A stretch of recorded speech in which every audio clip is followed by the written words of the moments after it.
ഓം ശാന്തി. 28/2/26 പ്രഭാതമുരളി ബാബ്ദാദ മധുബൻ. ബാബ് പറയുന്നു, മധുരമായ കുട്ടികളെ, നിങ്ങൾ ഈശ്വരീയ സമ്പ്രദായമാണ്. നിങ്ങൾക്ക് ജ്ഞാന സൂര്യനായ ബാബയെ ലഭിച്ചു കഴിഞ്ഞു. ഇപ്പോൾ നിങ്ങൾ ഉണർന്നു കഴിഞ്ഞു. അതിനാൽ മറ്റുള്ളവരെയും ഉണർത്തൂ. ചോദ്യം: അനേകം പ്രകാരത്തിലുള്ള കൂട്ടിമുട്ടലുകളുടെ കാരണവും അതിനുള്ള നിവാരണവും എന്താണ്? ഉത്തരം: എപ്പോഴാണോ ദേഹാഭിമാനത്തിൽ വരുന്നത്, അപ്പോൾ അനേക പ്രകാരത്തിലുള്ള കൂട്ടിമുട്ടലുകൾ ഉണ്ടാകുന്നു. മായയുടെ ഗ്രഹപ്പിഴ ബാധിക്കുന്നു. ബാബ പറയുന്നു, ദേഹി അഭിമാനിയാകൂ, സേവനത്തിൽ മുഴുകൂ, ഓർമ്മയുടെ യാത്രയിലിരിക്കൂ, എങ്കിൽ ഗ്രഹപ്പിഴ മാറും. ഓം ശാന്തി. ആത്മീയ കുട്ടികളുടെ അടുത്ത് ബാബ വന്നിരിക്കുകയാണ്, ശ്രീമത് നൽകുവാനും മനസ്സിലാക്കിക്കുവാനും. കുട്ടികൾ ഇത് മനസ്സിലാക്കി കഴിഞ്ഞു. ഡ്രാമ പ്ലാൻ അനുസരിച്ച് മുഴുവൻ കാര്യങ്ങളും നടക്കേണ്ടതുണ്ട്. ബാക്കി സമയം അല്പമാണ് അവശേഷിക്കുന്നത്. ഈ ഭാരതത്തെ രാവണപുരിയിൽ നിന്നും വീണ്ടും വിഷ്ണുപുരി ആക്കേണ്ടതുണ്ട്. ഇപ്പോൾ ബാബയും ഗുപ്തമാണ്, പഠനവും ഗുപ്തമാണ്. സെൻറ്റേഴ്സ് ആണെങ്കിൽ ധാരാളമുണ്ട്. ചെറുതും വലുതുമായ ഗ്രാമങ്ങളിൽ ചെറുതും വലുതുമായ സെൻറ്റേഴ്സ് ഉണ്ട്. കുട്ടികളും ധാരാളമുണ്ട്. ഇപ്പോൾ കുട്ടികൾ ചലഞ്ച് നൽകിയിരിക്കുന്നു, എഴുതുകയും വേണം. ഏതെങ്കിലും ലിറ്ററേച്ചർ തയ്യാറാക്കണമെങ്കിൽ അതിൽ എഴുതണം, നമ്മൾ തൻ്റെ ഈ ഭാരതഭൂമിയെ സ്വർഗമാക്കിയിട്ടേ വിടുകയുള്ളൂ. നിങ്ങൾക്കും തൻ്റെ ഭാരതഭൂമി വളരെ പ്രിയമാണ്. കാരണം നിങ്ങൾക്കറിയാം, ഈ ഭാരതം തന്നെയാണ് സ്വർഗമായിരുന്നത്. 1008-5000 വർഷമായി ഭാരതം വളരെ പ്രൗഢഗംഭീരമായിരുന്നു. ഇതിനെ സ്വർഗം എന്ന് പറയുന്നു. ബ്രഹ്മമുഖ വംശാവലിയായ നിങ്ങൾക്ക് തന്നെയാണ് നോളജ് ഉള്ളത്. ഈ ഭാരതത്തെ ശ്രീമത്ത് അനുസരിച്ച് നമുക്ക് തീർച്ചയായും സ്വർഗമാക്കണം. സർവർക്കും വഴി പറഞ്ഞു കൊടുക്കണം. മറ്റൊരു കുഴപ്പങ്ങളുടെയും കാര്യം തന്നെയില്ല. പരസ്പരം ഇരുന്ന് അഭിപ്രായമെടുക്കണം. ഈ എക്സിബിഷൻ്റെ ചിത്രങ്ങളിലൂടെ നമ്മൾ ഇങ്ങനെ എന്ത് അഡ്വർടൈസ്മെൻറ്റ് ചെയ്യും? പത്രങ്ങളിലും ചിത്രം നൽകുവാൻ സാധിക്കും. പരസ്പരം ഇതിനെക്കുറിച്ച് സെമിനാർ നടത്തണം. ഗവൺമെൻറ്റിൻ്റെ ആൾക്കാർ പരസ്പരം ഒത്തുചേരുന്നു, അഭിപ്രായമെടുക്കുന്നു. ഭാരതത്തെ നമ്മൾ എങ്ങനെ അഭിവൃദ്ധിപ്പെടുത്തും? ഇത്രയും മതഭേദങ്ങളായി കഴിഞ്ഞു. പരസ്പരം ഒത്തുചേർന്ന് എങ്ങനെ അതിനെ ശരിയാക്കും? ഭാരതത്തിൽ സുഖവും ശാന്തിയും എങ്ങനെ സ്ഥാപിക്കും? ആ ഗവൺമെൻറ്റിൻ്റെയും പുരുഷാർത്ഥം നടക്കുന്നു. നിങ്ങളും പാണ്ഡവ ഗവൺമെൻറ്റായി പാടപ്പെട്ടിരിക്കുന്നു. ഇത് വലിയ ഈശ്വരീയ ഗവൺമെൻറ്റാണ്. ഇതിനെ വാസ്തവത്തിൽ പറയുന്നത് തന്നെ പാവന ഈശ്വരീയ ഗവൺമെൻറ് എന്നാണ്. പതീത പാവനായ ബാബ തന്നെയാണ് പതീത കുട്ടികളെ ഇരുന്ന് പാവന ലോകത്തിൻ്റെ അധികാരിയാക്കി മാറ്റുന്നത്. ഇത് കുട്ടികൾ തന്നെയാണ് അറിയുന്നത്. മുഖ്യമായത് തന്നെ ഭാരതത്തിൻ്റെ ആദ്യ സനാതന ദേവീ ദേവതാ ധർമ്മമാണ്. ഇതും കുട്ടികൾക്കറിയാം. ഇതാണ് രുദ്രജ്ഞാനയജ്ഞം. രുദ്രൻ എന്ന് പറയുന്നത് തന്നെ ഈശ്വരനായ ബാബയെയാണ്, ശിവനെയാണ്. തീർച്ചയായും ബാബ വന്ന് രുദ്രജ്ഞാനയജ്ഞം രചിച്ചിരുന്നു എന്ന് പാടപ്പെട്ടിട്ടുണ്ട്. അവരാണെങ്കിൽ സമയത്തെ നീണ്ടതാക്കി അജ്ഞാന നിദ്രയിൽ ഉറങ്ങുകയാണ്. ഇപ്പോൾ നിങ്ങളെ ബാബ ഉണർത്തിയിരിക്കുന്നു. നിങ്ങൾ പിന്നെ മറ്റുള്ളവരെ ഉണർത്തണം. ഡ്രാമ പ്ലാൻ അനുസരിച്ച് നിങ്ങൾ ഉണർത്തിക്കൊണ്ടിരിക്കുന്നു. ഈ സമയം വരെയും ആര് എങ്ങനെയെല്ലാം എത്രത്തോളം പുരുഷാർത്ഥം ചെയ്തോ അത്ര തന്നെ കഴിഞ്ഞ കൽപ്പത്തിലും ചെയ്തിട്ടുണ്ടായിരുന്നു. പിന്നെ യുദ്ധമൈതാനത്തിൽ ഇറക്കവും കയറ്റവും ഉണ്ടാവുക തന്നെ ചെയ്യുന്നു. ഇടയ്ക്ക് മായയുടെ ബലം ഉണ്ടാകുന്നു, ഇടയ്ക്ക് ഈശ്വരീയ സന്താനത്തിൻ്റെ ബലമുണ്ടാകുന്നു. ഇടയ്ക്കിടയ്ക്ക് സർവീസ് വളരെ നല്ല തീവ്രതയോടെ നടക്കുന്നു. ഇടയ്ക്ക് എവിടെയെങ്കിലുമൊക്കെ കുട്ടികളിൽ മായയുടെ വിഘ്നം വരുന്നു. മായ പൂർണ്ണമായും അബോധ അവസ്ഥയിലാക്കുന്നു. യുദ്ധമൈതാനം ആണല്ലോ. രാവണനാകുന്ന മായ രാമന്റെ സന്താനത്തെ അബോധാവസ്ഥയിലാക്കുന്നു. ലക്ഷ്മണനെ കുറിച്ചും കഥയുണ്ടല്ലോ. നിങ്ങൾ പറയുന്നു എല്ലാ മനുഷ്യരും കുംഭകർണന്റെ നിദ്രയിൽ ഉറങ്ങിയിരിക്കുന്നു. ഈശ്വരീയ സമ്പ്രദായമായ നിങ്ങൾ തന്നെയാണ് ഇങ്ങനെ പറയുന്നത്. ആർക്കാണോ ജ്ഞാന സൂര്യനെ ലഭിച്ചത്, ഉണർന്നെഴുന്നേറ്റത്, അവർ തന്നെയാണ് മനസ്സിലാക്കുക. ഇതിൽ അന്യോന്യം പറയേണ്ട കാര്യം പോലുമില്ല. നിങ്ങൾ അറിയുന്നുണ്ട്, തീർച്ചയായും ഈശ്വരീയ സമ്പ്രദായമായ നമ്മൾ ഉണർന്നു കഴിഞ്ഞു. മറ്റുള്ളവരെല്ലാം തന്നെ ഉറങ്ങുകയാണ്. പരംപിത പരമാത്മാവ് കുട്ടികൾക്ക് സമ്പത്ത് നൽകുവാനായി വന്നു കഴിഞ്ഞു എന്നത് അവർ അറിയുന്നില്ല. ഇത് തീർത്തും മറന്നുപോയി. ബാബ ഭാരതത്തിൽ തന്നെയാണ് വരുന്നത്. വന്ന് ഭാരതത്തെ സ്വർഗത്തിൻ്റെ അധികാരിയാക്കുന്നു. ഭാരതം സ്വർഗത്തിൻ്റെ അധികാരിയായിരുന്നു, ഇതിൽ യാതൊരു സംശയവുമില്ല. പരംപിത പരമാത്മാവിൻ്റെ ജന്മവും ഇവിടെ തന്നെയാണ് ഉണ്ടാകുന്നത്. ശിവജയന്തി ആഘോഷിക്കുന്നുവല്ലോ. തീർച്ചയായും ആ ഒന്ന് വന്ന് എന്തെങ്കിലും ചെയ്തിട്ടുണ്ടാകുമല്ലോ. ബുദ്ധി പറയുന്നു തീർച്ചയായും വന്ന് സ്വർഗത്തിൻ്റെ സ്ഥാപന ചെയ്തിട്ടുണ്ടാകും. പ്രേരണയിലൂടെ സ്ഥാപന നടക്കുന്നില്ല. ഇവിടെയാണെങ്കിൽ കുട്ടികളായ നിങ്ങളെ രാജയോഗം പഠിപ്പിക്കുന്നു. ഓർമ്മയുടെ യാത്ര മനസ്സിലാക്കിക്കുന്നു. പ്രേരണയിലൂടെ ശബ്ദമൊന്നും ഉണ്ടാവുകയില്ല. ശങ്കറിൻ്റെയും പ്രേരണ ഉണ്ടാകുമ്പോഴാണ് ഈ യാദവർ മൂസലും മറ്റും ഉണ്ടാക്കുന്നത് എന്ന് മനസ്സിലാക്കുന്നു. പക്ഷേ ഇതിൽ പ്രേരണയുടെ കാര്യമേ ഇല്ല. നിങ്ങൾ മനസ്സിലാക്കി അവർക്ക് ഈ മൂസലും മറ്റും ഉണ്ടാക്കുന്നതിൻ്റെ പാർട്ട് ഡ്രാമയിലുണ്ട്. പ്രേരണയുടെ കാര്യമില്ല. ഡ്രാമയനുസരിച്ച് വിനാശം തീർച്ചയായും ഉണ്ടാവുക തന്നെ വേണം. മഹാഭാരത യുദ്ധത്തിൽ മൂസൽ ഉപയോഗത്തിൽ വന്നതായി പാടപ്പെട്ടിട്ടുണ്ട്. എന്താണോ പാസ്റ്റ് ആയത് അത് വീണ്ടും റിപ്പീറ്റ് ആകും.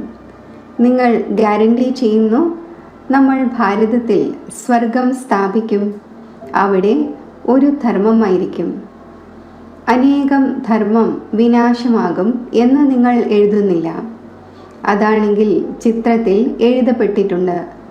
സ്വർഗത്തിൻ്റെ സ്ഥാപനം ഉണ്ടാകുമ്പോൾ മറ്റൊരു ധർമ്മവും ഉണ്ടായിരിക്കുകയില്ല. ഇപ്പോൾ നിങ്ങൾക്ക് മനസ്സിലാകുന്നുണ്ട്. ഏറ്റവും വലിയ പാർട്ട് ശിവൻ്റേതാണ്, ബ്രഹ്മാവിൻ്റേതാണ്, വിഷ്ണുവിൻ്റേതാണ്. ബ്രഹ്മ സോ വിഷ്ണു, വിഷ്ണു സോ ബ്രഹ്മ. ഇത് വളരെ ഗുഹ്യമായ കാര്യങ്ങളാണ്. വിഷ്ണുവിൽ നിന്നും എങ്ങനെ ബ്രഹ്മാവുണ്ടാകുന്നു, ബ്രഹ്മാവിൽ നിന്നും എങ്ങനെ വിഷ്ണു ആകുന്നത്? സെൻസിബിളായ കുട്ടികളുടെ ബുദ്ധിയിൽ ഇത് ഉടൻ വരുന്നു.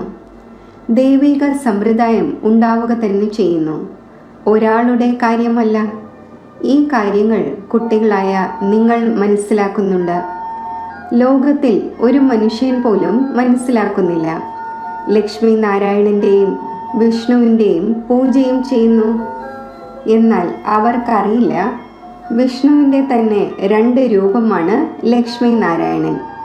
അവർ പുതിയ ലോകത്തിൽ രാജ്യം ഭരിക്കുന്നു. ബാക്കി 4 ഭുജങ്ങളുള്ള ഒരു മനുഷ്യനുമില്ല. സൂക്ഷ്മ വതനത്തിൽ പ്രവൃത്തി മാർഗത്തിൻ്റെ ഈ എയിം ഒബ്ജക്റ്റ് കാണിക്കുന്നു. ഈ മുഴുവൻ വേൾഡിൻ്റെയും ഹിസ്റ്ററിയും ജോഗ്രഫിയും എങ്ങനെയാണ് ചക്രം കറങ്ങുന്നത് ഇതാർക്കും അറിയില്ല. ബാബയെ തന്നെ അറിയുന്നില്ല. അപ്പോൾ ബാബയുടെ രചനയെ എങ്ങനെ അറിയുവാൻ സാധിക്കും? ബാബ തന്നെയാണ് രചനയുടെ ആദ്യ മധ്യ അന്ത്യത്തിൻ്റെ നോളജ് പറഞ്ഞു തരുന്നത്. ഋഷി മുനിമാരും നമ്മൾ അറിയുന്നില്ല എന്ന് പറയുമായിരുന്നു. ബാബയെ അറിഞ്ഞാലാണ് രചനയുടെ ആദ്യ മധ്യ അന്ത്യത്തെയും അറിയുന്നത്. ബാബ പറയുന്നു, ഞാൻ ഒരു തവണ വന്ന് കുട്ടികളായ നിങ്ങൾക്കും മുഴുവൻ നോളജ് മനസ്സിലാക്കിച്ചു തരുന്നു, പിന്നീട് വരുന്നതേയില്ല. അപ്പോൾ രചയിതാവിനെയും രചനയുടെ ആദ്യ മധ്യ അന്ത്യത്തെയും എങ്ങനെ അറിയുവാനാണ്? ബാബ സ്വയം പറയുന്നു, സംഗമയുഗത്തിലല്ലാതെ ഞാൻ വരുന്നതേയില്ല. എന്നെ വിളിക്കുന്നതും സംഗമത്തിലാണ്. പാവനം എന്ന് സത്യയുഗത്തെ പറയുന്നു, പതീതം എന്ന് കലിയുഗത്തെ പറയുന്നു. അപ്പോൾ തീർച്ചയായും ഞാൻ പതീത ലോകത്തിൻ്റെ അന്തിമത്തിലായിരിക്കുമല്ലോ വരുന്നത്. കലിയുഗത്തിൻ്റെ അന്തിമത്തിൽ വന്ന് പതീതത്തിൽ നിന്നും പാവനമാക്കുന്നു. സത്യയുഗത്തിൻ്റെ ആദിയിൽ പാവനമാണ്. ഇത് സഹജമായ കാര്യമാണല്ലോ. പതീത പാവനായ ബാബ എപ്പോൾ വരും എന്നത് മനുഷ്യർക്ക് മനസ്സിലാക്കുവാൻ സാധിക്കുന്നില്ല. ഇപ്പോൾ കലിയുഗത്തിൻ്റെ അന്തിമം എന്ന് പറയും. അഥവാ കലിയുഗം 40,000 വർഷം ബാക്കിയുണ്ട് എന്ന് പറയുകയാണെങ്കിൽ എത്ര പതീതമാകും, എത്ര ദുഃഖമുണ്ടാകും. സുഖം ഉണ്ടായിരിക്കുകയില്ല. ഒന്നും അറിയാത്തത് കാരണം തികച്ചും ഘോരമായ അന്ധകാരത്തിലാണ്. നിങ്ങൾക്ക് മനസ്സിലാക്കുവാൻ സാധിക്കുന്നു. കുട്ടികൾ പരസ്പരം ഒത്തുചേരണം. ചിത്രങ്ങളെക്കുറിച്ച് നല്ല രീതിയിൽ മനസ്സിലാക്കിച്ചു കൊടുക്കണം. ഈ ചിത്രങ്ങളും മറ്റുമെല്ലാം ഡ്രാമയനുസരിച്ചാണ് വരുന്നത്. കുട്ടികൾ മനസ്സിലാക്കുന്നുണ്ട്. ഏത് സമയം പാസ്സാകുന്നുവോ കടന്നു പോകുന്നുവോ അതേപോലെ ഡ്രാമ നടന്നുകൊണ്ടിരിക്കുന്നു. കുട്ടികളുടെ അവസ്ഥകളും ഇടയ്ക്ക് താഴെയും ഇടയ്ക്ക് മുകളിലും ആയിക്കൊണ്ടിരിക്കും. വളരെയധികം മനസ്സിലാക്കേണ്ട കാര്യങ്ങളാണ്. ഇടയ്ക്കിടയ്ക്ക് ഗ്രഹപ്പിഴ വന്ന് ബാധിക്കുന്നു. അതിനെ ഇല്ലാതാക്കുന്നതിനായി എത്ര പ്രയത്നിക്കുന്നു. ബാബ ഓരോ നിമിഷവും പറയുന്നു, കുട്ടികളെ, നിങ്ങൾ ദേഹാഭിമാനത്തിൽ വരുന്നു. അതിനാൽ കൂട്ടിമുട്ടലുകൾ ഉണ്ടാകുന്നു. ഇതിൽ ദേഹി അഭിമാനി ആകേണ്ടി വരും. കുട്ടികളിൽ ദേഹാഭിമാനം വളരെയധികമുണ്ട്. നിങ്ങൾ ദേഹി അഭിമാനിയാകൂ. അപ്പോൾ ബാബയുടെ ഓർമ്മ നിലനിൽക്കും. സർവീസിൽ ഉന്നതി വരുത്തിക്കൊണ്ടിരിക്കും. ഉയർന്ന പദവി ആർക്ക് നേടണമോ അവർ സദാ സർവീസിൽ മുഴുകിയിരിക്കും. ഭാഗ്യത്തിലില്ല എങ്കിൽ പിന്നെ പുരുഷാർത്ഥവും ഉണ്ടായിരിക്കുന്നില്ല. സ്വയം പറയുന്നു, ബാബ, നമുക്ക് ധാരണ ഉണ്ടാകുന്നില്ല, ബുദ്ധിയിൽ ഇരിക്കുന്നില്ല.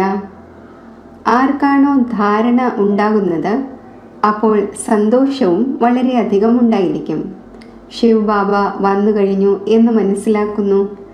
ഇപ്പോൾ ബാബ പറയുന്നു, കുട്ടികളെ, നിങ്ങൾ നല്ല രീതിയിൽ മനസ്സിലാക്കി പിന്നെ മറ്റുള്ളവർക്കും മനസ്സിലാക്കിച്ചു കൊടുക്കൂ. ചിലരാണെങ്കിൽ സർവീസിൽ തന്നെ മുഴുകിയിരിക്കുന്നു, പുരുഷാർത്ഥം ചെയ്തുകൊണ്ടിരിക്കുന്നു. കുട്ടികൾക്കറിയാം ഏത് സെക്കൻഡാണോ കടന്നു പോകുന്നത് അത് ഡ്രാമയിൽ അടങ്ങിയിട്ടുള്ളതാണ്. വീണ്ടും ഇതുപോലെ റിപ്പീറ്റ് ആകും. കുട്ടികൾക്ക് മനസ്സിലാക്കിച്ചു തരുന്നു. പുറത്ത് പ്രഭാഷണത്തിന് മറ്റും കേൾക്കാൻ അനേകം പ്രകാരത്തിലുള്ള പുതിയവർ വരുന്നു. നിങ്ങൾ മനസ്സിലാക്കുന്നുണ്ട്, ഗീത, വേദം, ശാസ്ത്രം തുടങ്ങിയവയുടെ മേൽ എത്ര മനുഷ്യർ പ്രഭാഷണങ്ങൾ നടത്തുന്നു. അവർക്കാർക്കും തന്നെ ഇവിടെ ഈശ്വരൻ തൻ്റെയും തൻ്റെ രചനയുടെയും ആദിമധ്യ അന്ത്യത്തിൻ്റെ രഹസ്യം മനസ്സിലാക്കിക്കുന്നു എന്നത് അറിയില്ല. രചയിതാവ് തന്നെ വന്ന് മുഴുവൻ ജ്ഞാനവും കേൾപ്പിക്കുന്നു. ത്രികാലദർശിയാക്കുക, ഇത് ബാബയുടെ തന്നെ കാര്യമാണ്. ശാസ്ത്രങ്ങളിൽ ഈ കാര്യങ്ങളില്ല.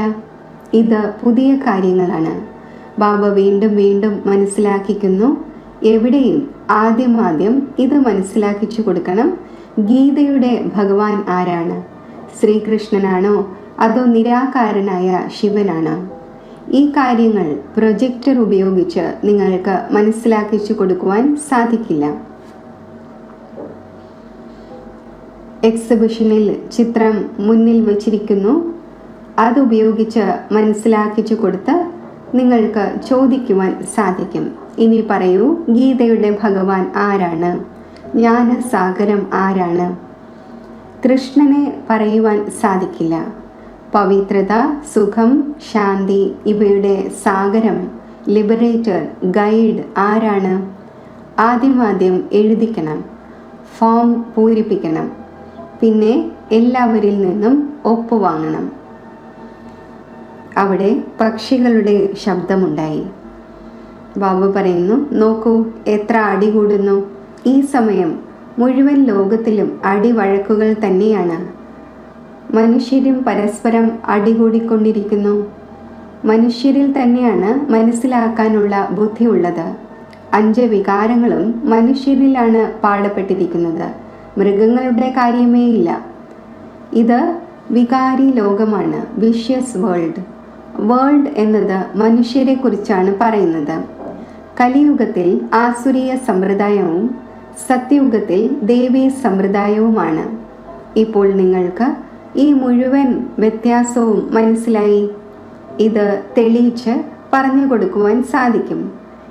ഏണിപ്പടിയുടെ ചിത്രത്തിലും വളരെ സ്പഷ്ടമായി കാണിച്ചിരിക്കുന്നു. താഴെയാണ് പതിതം, മുകളിലാണ് പാവനം. ഇതിൽ വളരെ ക്ലിയറാണ്. ഏണിപ്പടിയുടെ ചിത്രം തന്നെയാണ് മുഖ്യം. ഇറങ്ങുന്ന കലയും കയറുന്ന കലയും. ഈ ഏണിപ്പടി വളരെ നല്ലതാണ്. തീർച്ചയായും ഇത് പതീത ലോകമാണെന്നും പാവന ലോകമായ സ്വർഗം ഉണ്ടായിരുന്നു എന്നും മനുഷ്യർ നല്ല രീതിയിൽ മനസ്സിലാക്കും വിധത്തിൽ ഇതിൽ എന്തു ചേർക്കും? ഇവിടെ എല്ലാവരും പതീതമാണ്. പാവനമായി ഒരാൾ പോലും ഉണ്ടാവുക സാധ്യമല്ല. രാവും പകലും ഈ ചിന്ത നടക്കേണ്ടതാണ്. ആത്മപ്രകാശ് എന്ന കുട്ടി എഴുതുന്നു, ബാബ ഈ ചിത്രം ഉണ്ടാക്കട്ടെ. ബാബ പറയുന്നു, വിചാരസാഗര മഥനം ചെയ്ത് ഏതൊരു ചിത്രവും ഉണ്ടാക്കിക്കൊള്ളൂ. എന്നാൽ വളരെ നല്ല ഏണിപ്പടിയുടെ ചിത്രം തയ്യാറാകണം. ഇതുപയോഗിച്ച് വളരെയധികം മനസ്സിലാക്കിച്ചു കൊടുക്കുവാൻ സാധിക്കും. 84 ജന്മം പൂർത്തിയാക്കി വീണ്ടും ആദ്യ നമ്പറിലെ ജന്മമെടുത്തു. പിന്നീട് ഇറങ്ങുന്ന കലയിൽ നിന്നും കയറുന്ന കലയിലേക്ക് പോകേണ്ടി വരും. ഇതിൽ ഓരോരുത്തരുടെയും വിചാരം നടക്കേണ്ടതാണ്. ഇല്ലെങ്കിൽ സർവീസ് എങ്ങനെ ചെയ്യുവാൻ സാധിക്കും? ചിത്രങ്ങൾ ഉപയോഗിച്ച് മനസ്സിലാക്കിച്ചു കൊടുക്കുന്നത് വളരെ സഹജമാണ്. സത്യയുഗത്തിന് ശേഷം പടി ഇറങ്ങേണ്ടി വരുന്നു. ഇതും കുട്ടികൾ അറിയുന്നുണ്ട്. നമ്മൾ പാർട്ട്ധാരികൾ, ആക്ടേഴ്സാണ്. ഇവിടെ നിന്നും ട്രാൻസ്ഫറായി നേരെ സത്യയുഗത്തിലേക്ക് പോകുന്നില്ല. ആദ്യം ശാന്തിധാമത്തിലേക്ക് പോകണം. സ്വയം ഈ ഡ്രാമയിലെ പാർട്ട്ധാരിയാണ് എന്ന് മനസ്സിലാക്കുന്ന കാര്യത്തിൽ നിങ്ങളും നമ്പർവാറാണ്. ലോകത്തിൽ ആർക്കും തന്നെ പറയുവാൻ സാധിക്കില്ല നമ്മൾ പാർട്ട്ധാരികളാണ് എന്ന്. നമ്മൾ എഴുതുകയും ചെയ്യുന്നുണ്ട്. പാർട്ട്ധാരിയായ ആക്ടേഴ്സ് ആയിരുന്നിട്ടും ഡ്രാമയുടെ ക്രിയേറ്റർ, ഡയറക്ടർ, ആദ്യം, മധ്യ, അന്ത്യം എന്നിവ അറിയുവാൻ സാധിക്കുന്നില്ല എങ്കിൽ അവർ ഫസ്റ്റ് ക്ലാസ് അവിവേകികളാണ്. ഇത് ഭഗവാൻ ഉവാചയാണ്. ശിവ ഭഗവാൻ ഉവാച ബ്രഹ്മാവിൻ്റെ ശരീരത്തിലൂടെ. ജ്ഞാനസാഗരം ആ നിരാകാരമാണ്. ആ ഒന്നിന് തൻ്റേതായ ശരീരമില്ല. വളരെയധികം മനസ്സിലാക്കേണ്ട യുക്തികളാണ്. കുട്ടികളായ നിങ്ങൾക്ക് വളരെയധികം ലഹരി ഉണ്ടായിരിക്കേണ്ടതാണ്. നമ്മൾ ആരെയും അധിക്ഷേപിക്കുന്നില്ല. ഇത് റൈറ്റായ കാര്യമാണല്ലോ. മുതിർന്നവരായി ആരെല്ലാം ഉണ്ടോ അവരുടെ എല്ലാം ചിത്രങ്ങൾ നിങ്ങൾക്ക് ചേർക്കുവാൻ സാധിക്കും. ഏണിപ്പടിയുടെ ചിത്രം ആർക്കും കാണിച്ചു കൊടുക്കുവാൻ സാധിക്കും. ശരി. മധുരമധുരമായ സിഖിലതെ കുട്ടികൾക്ക് മാതാവും പിതാവുമായ ബാബ് ദാദയുടെ സ്നേഹസ്മരണകൾ. Good morning. ആത്മീയ അച്ഛൻ്റെ ആത്മീയ കുട്ടികൾക്ക് നമസ്തേ. ധാരണയ്ക്കുള്ള മുഖ്യസാരം: ഭാരതത്തിൽ സുഖശാന്തിയുടെ സ്ഥാപന ചെയ്യുന്നതിനും ഭാരതത്തെ സ്വർഗമാക്കുന്നതിനും വേണ്ടി പരസ്പരം സെമിനാർ നടത്തണം. ശ്രീമത്ത് അനുസരിച്ച് ഭാരതത്തിൻ്റെ ഇങ്ങനെയുള്ള സേവനം ചെയ്യണം. സർവീസിൽ ഉന്നതി വരുത്താനും സർവീസിലൂടെ ഉയർന്ന പദവി നേടുന്നതിനും വേണ്ടി ദേഹി അഭിമാനി ആയിരിക്കാനുള്ള പ്രയത്നം ചെയ്യണം. ജ്ഞാനത്തിൻ്റെ വിചാരസാഗര മഥനം ചെയ്യണം. വരദാനം: പവിത്രതയുടെ ആധാരത്തിൽ സുഖവും ശാന്തിയും അനുഭവിക്കുന്ന നമ്പർ 1 അധികാരിയായി ഭവിക്കട്ടെ. ഏത് കുട്ടികളാണോ പവിത്രതയുടെ പ്രതിജ്ഞ സദാ സ്മൃതിയിൽ വയ്ക്കുന്നത്, അവർക്ക് സുഖത്തിൻ്റെയും ശാന്തിയുടെയും അനുഭൂതി സ്വതവേ ഉണ്ടാകുന്നു. പവിത്രതയുടെ അധികാരം നേടിയെടുക്കുന്നതിൽ നമ്പർ 1 ആയിരിക്കുക എന്നാൽ സർവപ്രാപ്തികളിലും നമ്പർ 1 ആവുക എന്നർത്ഥം. അതിനാൽ പവിത്രതയുടെ ഫൗണ്ടേഷനെ ഒരിക്കലും ദുർബലമാക്കരുത്. അപ്പോൾ മാത്രമേ ലാസ്റ്റ് സോ ഫാസ്റ്റായി പോകുവാൻ സാധിക്കൂ. ഈ ധർമ്മത്തിൽ സദാ സ്ഥിതി ചെയ്യണം. എന്തു തന്നെ സംഭവിച്ചാലും, വ്യക്തിയോ പ്രകൃതിയോ പരിതസ്ഥിതിയോ എത്ര തന്നെ കുലുക്കിയാലും, ഭൂമി പിളർന്നാലും ധർമ്മം ഉപേക്ഷിക്കരുത്. സ്ലോഗൻ: വ്യർത്ഥത്തിൽ നിന്നും ഇന്നസെൻ്റ് ആകൂ, അപ്പോൾ സത്യസത്യമായ സെയിൻറ്റ് ആകും. അവ്യക്ത സൂചന: ഏകതയുടെയും വിശ്വാസത്തിൻ്റെയും വിശേഷതയിലൂടെ സഫലതാ സമ്പന്നമാകൂ. ബാബ്ദാദ ആഗ്രഹിക്കുന്നത് ഇതാണ്: ഓരോ കുട്ടിയും ഏകരസവും ശ്രേഷ്ഠസ്ഥിതിയുടെ ആസനധാരിയും ഏകാന്തവാസിയും അശരീരിയും ഏകത സ്ഥാപിക്കുന്നവരും ഏകനാമിയും എക്കോണമിയുടെ അവതാരവും ആകണം. പരസ്പരമുള്ള വിചാരങ്ങളെ മനസ്സിലാക്കി ബഹുമാനം നൽകണം. പരസ്പരം സൂചന നൽകൂ. കൊടുക്കൽ വാങ്ങൽ നടത്തി പരസ്പരം സംഘടനയുടെ ശക്തിയുടെ സ്വരൂപം പ്രത്യക്ഷമാക്കൂ. കാരണം താങ്കളുടെ സംഘടനയുടെ ഏകതയുടെ ശക്തി മുഴുവൻ ബ്രാഹ്മണ പരിവാരത്തെയും സംഘടനയിൽ കൊണ്ടുവരുന്നതിന് നിമിത്തമാകും.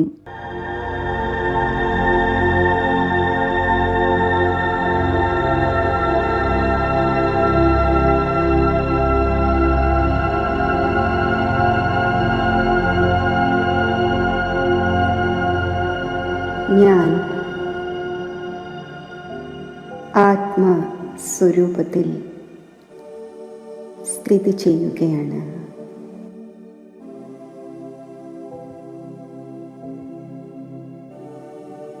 ഈ ആത്മസ്ഥിതി സുഖവും ശാന്തിയുമാകുന്ന സ്വധർമ്മത്തിൽ എന്നെ സഹജമായി സ്ഥിതി ചെയ്യിക്കുന്നു.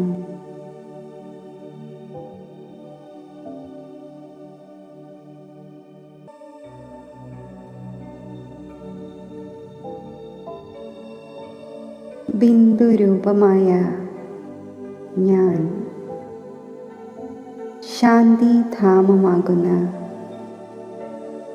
എൻ്റെ സ്വഗ്രഹത്തിൽ സഹജമായി സ്ഥിതി ചെയ്യുന്നു.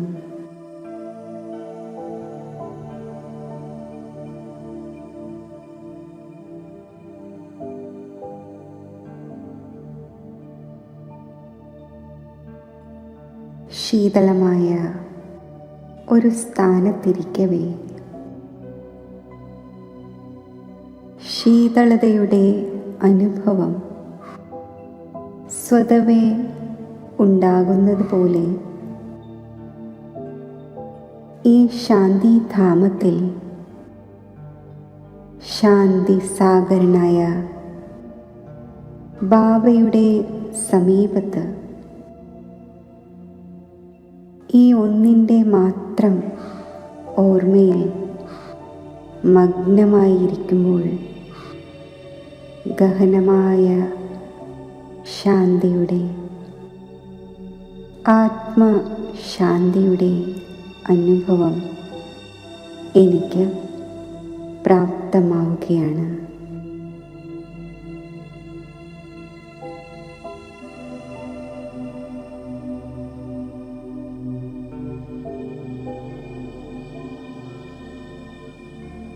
ബിന്ദുരൂപനായ ബാബയുടെ ഓർമ്മ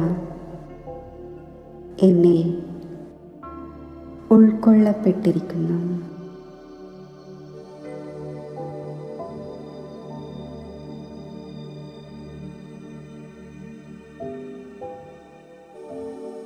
ശാന്തിധാമത്തിൽ ശാന്തിയുടെ സാഗരനായ ബാബയുമായി